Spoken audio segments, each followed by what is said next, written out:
내 건물이 최고인데 예를 들어서 임대료 많이 받겠다는데 뭐 그걸 강제할 수도 없으니까. 근데 그런 사람들이 많이 몰려 있으면 가로수길처럼 되고 이대합처럼 되고 가격만 오르고 사람들이 모이니까 빌딩 값이 오른다가 그 동네를 살리는 게 아니라 그 지역에는 문화 컨텐츠라는 것이 반드시 있어야 돼요.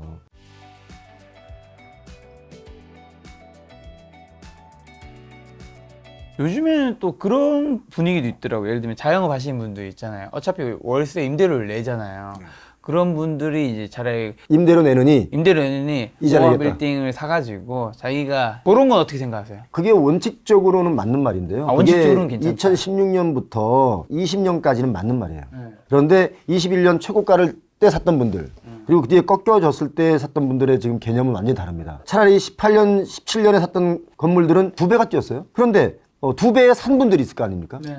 이분들은 빼박 캔트라고 하시죠. 빠져나올 수도 없고 팔려고 내놓으면 안 나가고 팔려고 내놓는 순간 그만큼 차액이 빚으로 남아있고 그래서 힘든 거죠.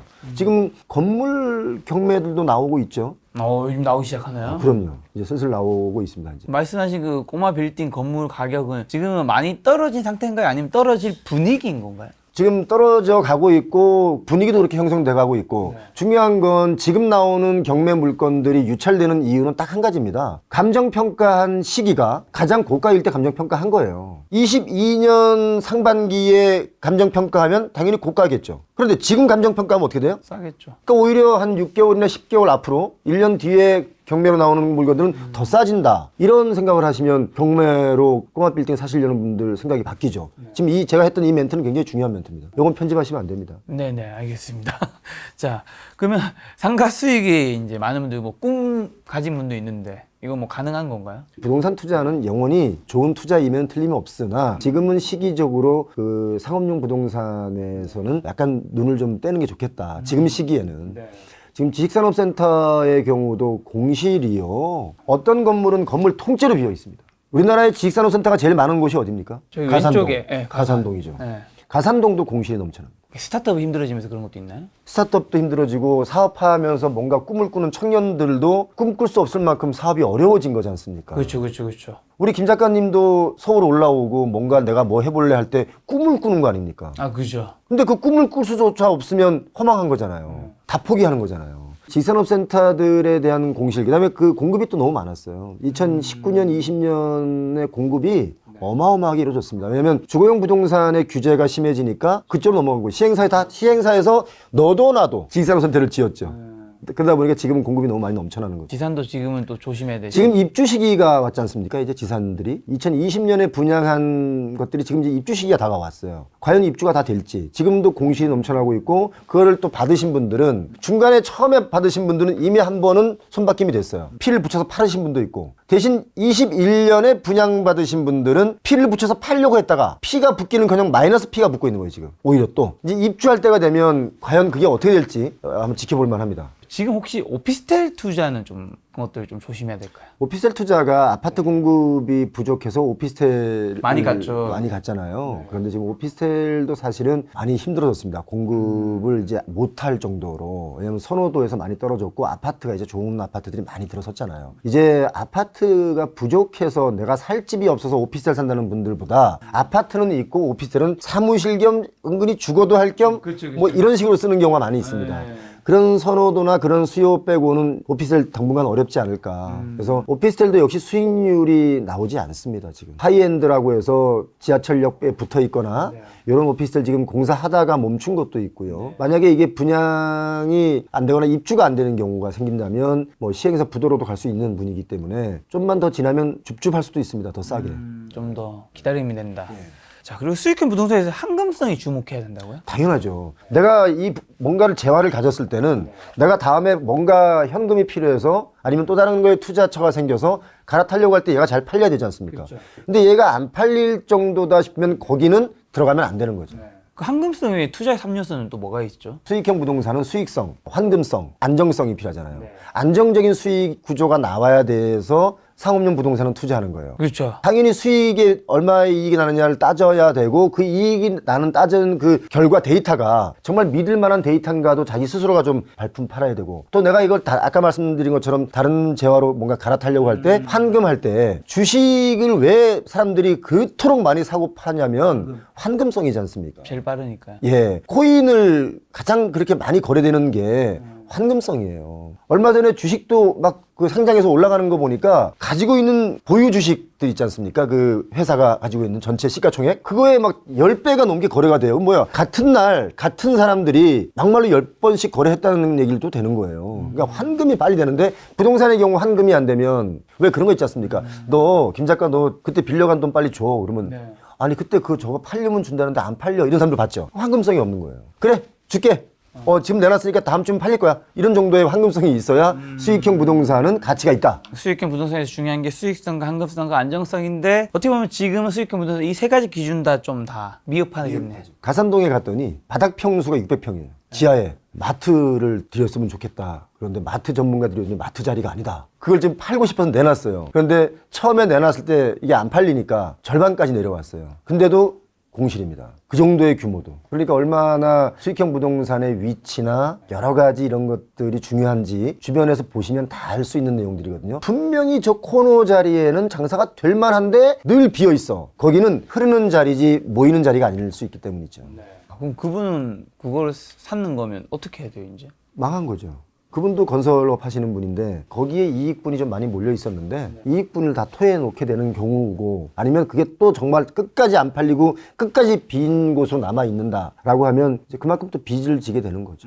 최고의 상가에 공실이 좀 많은 이유는 뭘까요, 그러면? 최고의 상가에 공실이 많은 이유는 딱 하나입니다. 임대료가 너무 비싸지 않습니까? 너무 비싸다. 비싼 만큼 거기서 이익을 낼 수 없기 때문에 공실이 나는 겁니다. 이 가게가, 이 상가가 후져서 공실이 있는 게 아니라 너무 비싼 거예요. 그러니까 그 정도의 임대료면 다이아몬드를 팔아야 되는데 거기서 김밥 팔아서 뭐 되겠습니까? 거기서 뭐 다른 영업을 해서 되겠습니까? 그러니까 당연히 공실은 최고의 자리, 최고의 건물이라고 해도 순식간에 공실투성이가 될 수 있다. 그 근본적인 이유는 너무 비싸서. 그 비싼 정도가 어느 정도 비싸냐면 책임질 수 없을 만큼 비쌉니다. 사업을 통해서 책임지지 못하면 안 되지 않습니까? 아, 제가 며칠 전에 가로수길 갈 일이 있었거든요. 진짜 오랜만에 갔는데 깜짝 놀랐어요. 거기 제일 메인 스트리트 있잖아요. 답이었죠. 어둡고 뭔가 어두워. 전가다. 왜냐하면 원래 이게 가게들이 있으면 조명이 있으니까 켜지니까 밝은데 어둡고 빈 데가 너무 많은 거야. 제가 가로수길을 우리 폐용호TV에서 취재를 해서 네네. 그 많은 분들이 그 영상을 사랑해 주셨는데 가로수길에 건물을 갖고 있는 분을 제가 이제 거기서 그분이 저를 찾아온 거예요. 자기도 가로수길에 건물이 있는데 큰일 났다 이거야. 공실이라 이거야. 네. 그래서 왜 공실입니까? 그랬더니 자기는 이유를 모르겠대. 그렇게 싸게 내놔도 공실이래서 얼마나 쌉니까? 물어봤더니 엄청 비싼 거예요. 그래서 그거를 임대료를 내려면 어떤 기업이 들어와야 될까? 그랬더니 이분들이 하는 말이 가관이에요. 아유 여기는 안테나샵이지 여기 들어와서 이익을 내려면 안 되지. 여기는 안테나샵이야. 보여주는 쇼윈도의 샵이지. 그럼 쇼윈도 사업은 예를 들어 본사가 돈을 벌어야 여기다가 쇼윈도를 할 거 아닙니까? 손해보는 게 당연한 거야. 이미지 메이킹. 이미지 메이킹상 손해보는 게 당연한 거라고 말하는 것 자체가 이미 끝났다. 우리는 모든 사업의 기본적인 건요 이익 창출이지 않습니까? 물론 그런 게 10개 있으면 한 군데에서는 이익이 안 날 수도 있겠지만 굳이 일부러 이익 안 나는 거 만드는 건 이미 유행이 지났다. 강남의 대로변에 건물 공실 있지 않습니까? 거기도 당연한 겁니다. 왜? 몇 년 전에는 그렇게 쇼윈도우샵, 안테나샵으로만 써도 다른 데서 이익을 낼 수 있고 기업의 이미지 제고상 메인에 있어야 된다. 이런 게 있었는데 요즘 기업들 그렇게 하는 곳이 많지 않습니다. 이제 트렌드가 바뀌었다는 걸 인지 못하는 거죠. 그래서 가로수길은 비어있는데 또 히트. 가로수길 뒷길, 뒤로수길 여기 있던 가게들이 일로 왔어요. 여기보다 여기가 임대료가 싸니까. 그런데 여기도 다시 비어갈 수 있다. 또 임대료 올리니까. 가로수길 비싸서 뒤로수길로 갔더니 뒤로수도 이제 점점 임대료가 올라가더라. 그러면 뒤로수길로 가면 거기는 이제 그럼 신사동 목자골목이지 않습니까? 거기가 아무튼 그런 분위기가 되고 있는 거죠. 요즘엔 가로수길 근처에 있는 거기는 조금 도산대로 쪽에 또 압구정 로데오 쪽이 엄청 살아났더라고요. 오히려 가로수길보다 예전에 그렇게 난리치던 압구정 로데오 길이 더 싼 거예요. 성수동을 갔어요.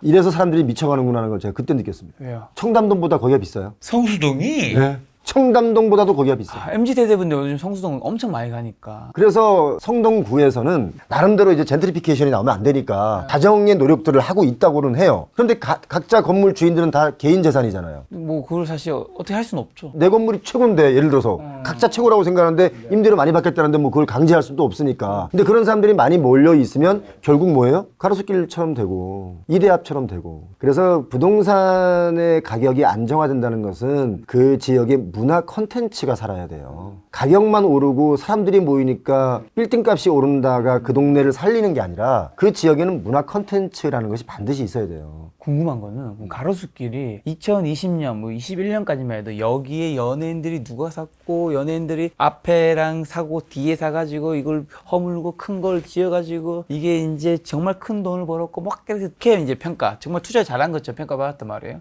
근데 지금은 이제 앞으로 이게 거의 사람들이 안 다니고 이제 공시 많이 생기고 하면 건물값은 당연히 떨어지는 거겠죠? 일본에 아주 유명한 가수가 있어요. 탑스타. 이 사람이 돈을 벌어서 일본의 부동산 버블 시기에 어마어마한 돈을 벌었어요. 몇 조를 벌었어요. 부동산의 가치로. 그래서 그 사람을 일본의 최고의 가수라고도 치지만 최고의 부동산 재벌이라고도 쳤단 말이죠. 그런데 일본 부동산 버블이 어때요? 확 꺼졌죠. 노숙해요 지금. 아 진짜. 예, 실질적으로 노숙합니다 지금. 그만큼 부동산의 거품은 망국병이라고 보는 겁니다. 이게 어느 정도 적당히 우리가 노력해서 이룰 수 있는 꿈의 가격 정도가 돼야 되는데 꿈을 꿀 수 없을 정도의 가격이 되면 경제 논리에도 맞지도 않다. 튜일립 전쟁과 똑같다. 튜일립 버블. 지금 부동산 버블과 투자 위험성을 말씀해 주시는데 그렇다 해서 부동산이 투자로 나쁘다고 생각하시진 않으시잖아요. 그렇죠. 그럼 결국 부동산을 부자가 되는 분들은 좀 어떤 사람들인가요? 이제 부동산을 부자 되시는 분들은 정말 순수한 분들이 부자 됐어요. 제가 볼 때는 막 마음 먹고 막 도끼 품고 투자를 한 사람들은 거의 다 깡통을 찬 분들이 많고요. 그냥 돈이 좀 있어서 여유가 있어서 어디에 건물이나 뭘 좀 사놨는데 시간이 많이 지났어.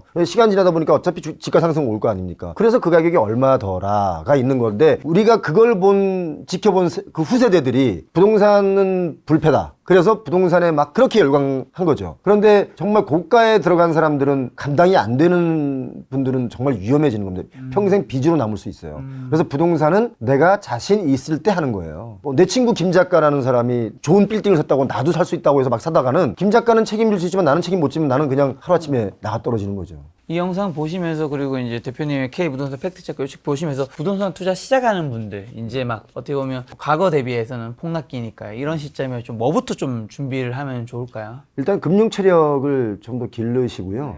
내가 과연 어떤 부동산을 소유하고 싶다. 이런 게 있다면 그 부동산에 대해서 끊임없는 공부를 좀 하셔야 되고 또 내가 사고자 하는 뭐 아파트나 또는 뭐 빌라나 뭐 건물 뭐가 됐든 간에 직접 최소한 10차례 이상 꼭 가보시기 바랍니다. 특히 상가는요 한 달 내내 가보시기 바랍니다. 그냥 무턱대고 잘못 샀다가는 정말 큰 코 다칠 수 있기 때문에 부동산은 우리에게 자산을 부풀려 줄 수도 있지만 자산을 완전히 갉아먹을 수도 있게 하기 때문에 조심하셔야 한다. 말씀드립니다. 알겠습니다. 가장 중요한 질문 하나 빠뜨려서 요거 하나만 드리고 마지막으로 마치도록 하겠습니다. 다시 나중에 이제 집을 사도 되는 시기, 바닥을 알 수 있는 지표나 신호, 좀 어떤 것들 우리가 좀 봐야 될까요? 딱 한 가지만 말씀드립니다. 네. 지금 바닥이다. 앞으로 가격이 떨어져도 좀 떨어질 것이고 올라가도 좀 올라갈 것이다. 지금 여기가 바닥이다. 라고 느끼는 그 기간은 매매량도 늘어나고 전세가율도 올라와야 돼요. 지금 50%라고 본다면 뭐 한 70%, 60%까지. 그럴 때는 이제 상승기가 올 수 있다. 그래서 그거 두 가지 지표는 꼭 한번 보시기 바랍니다. 매매량과 전세가율 요 두 가지가 하나만 올라오면 안 되고 둘 다 올라와야 됩니다. 둘 다 올라갈 때는 이제 바닥을 좀 찍었다고 봐도 된다. 혹시 전세가율이 70%가 넘어간다. 서울의 경우. 그럴 경우는 이제 그야말로 우상향이구나. 라고 해서 그때 이제 폴짝 올라타시는 걸 권해드립니다. 70%를 정도 기준으로 삼으면 될까 서울은? 예, 제가 볼 땐 그렇습니다. 70%란 거는 내 돈 30이면 이제 투자를 할 수 있다라는. 그렇기 때문에 그때 되면 다주택자들이 들어올 테니까. 그렇죠. 그리고 그때 사면 올라가는 가격을 또 받쳐줄 만한 또 거품 세력들이 또 붙습니다. 그렇기 때문에 그 정도가 되면 그 두 가지를 딱 보면 이제 정말 바닥이고 올라오는구나. 항상 어떤 재화든 간에 최고 바닥에 서서 최고가에 팔 수는 없습니다. 지나고 나서 알 뿐이죠. 그렇죠. 그걸 알면 뭐 신이게요. 그래서 그런 시그널들을 보면 내가 적정 수준의 적정 가격에 잘 샀다, 좋은 가격에 샀다라고 하는 그 가격이 올 겁니다. 저는 그렇게 봅니다. 지금의 서울의 전세가율은 50%. 아직 좀 멀었던 것 같네요. 자, 저희 김작가 TV에 처음 나오셨는데 시청자분들에게 꼭 하고 싶은 말씀 있을까요? 우리 김작가 TV를 저도 꽤 본 사람인데요. 이게 보니까 몇 년 안 돼서 170만이 넘었어요. 구독자가. 그래서 왜 이렇게 넘었나, 이 사람들이 뭘 잘하나라고 제가 진짜 고민을 많이 해봤는데 다른 것과 참 차별화된 것이 우리 김 작가님이 아주 그 집요하네요. 질문이. 나 참, 예? 나 왜 이렇게 빨리 170만 왔나 봤더니 그 집요한 거에다가 세밀해, 촘촘해. 대충 두루뭉술 넘어갈 수 있는 질문이 아니야. 그래서 그런 걸 제가 오늘 배워가는 중입니다. 오늘 김작가 TV 200만 호전 넘어서 여러분 많이 사랑해 주시고요. 김작가 TV 200만 넘을 때 표영호 TV도 100만 넘게 좀 제발 좀 부탁드리겠습니다. 여러분께 좋은 정보를 드리려고 거짓말하지 않는 그런 데이터를 뽑아내려고 애쓰고 있습니다. 표영호 TV. 알겠습니다. 오늘 표영호 TV 함께했습니다. 우리 저 자매 그 TV로 좀 해줘. 자매 TV로. 좀 더 고민해 보도록 내가 하겠습니다. 잘할게, 내가. 좀 더 만나 뵙고요. 오늘 만날 손님은 표영호 대표님이었습니다. 지금까지 여러분 소중한 시간 함께 해주셔서 정말 감사합니다. 오늘도 김 작가였습니다. 고생 많으셨습니다. 고맙습니다.